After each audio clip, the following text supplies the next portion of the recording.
Аксел, Снимай. Аксел. Какво е моето момче? Какво? Аз тук ще бъда. Какво, мама? Пусни го ме котело, да?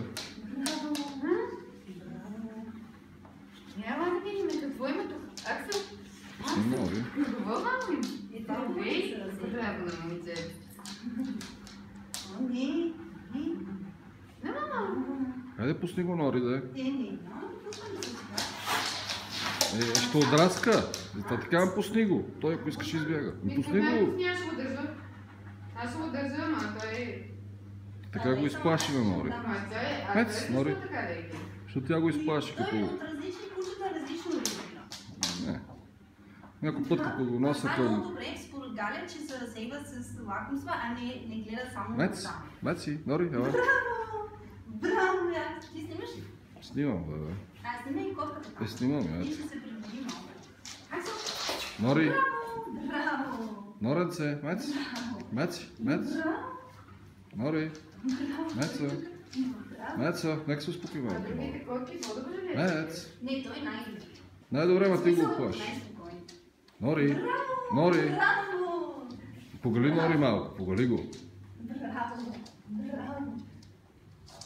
Дай го на мен, Нори, виж как се опитва. Но трябваше да го носиш към него високо, трябваше да го пуснеш. Аксел, Той така прави при мен. Здравей!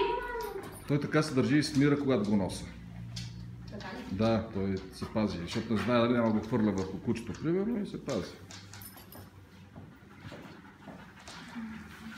Меци, Аксел!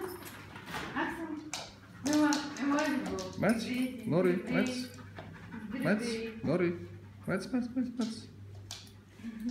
Къде сме определени? Меци. Браво! Погали Нори. Браво! Да се успокои Нори, той иска да даже го подуши Нори вече. Нори, Меци. Мецо. Той иска да си играете. Ти иска да си играеш с кучката ги. Ти с котката не иска да си играеш. Ти ще го прекъснете малко, защото ще стане толкова дълго, че няма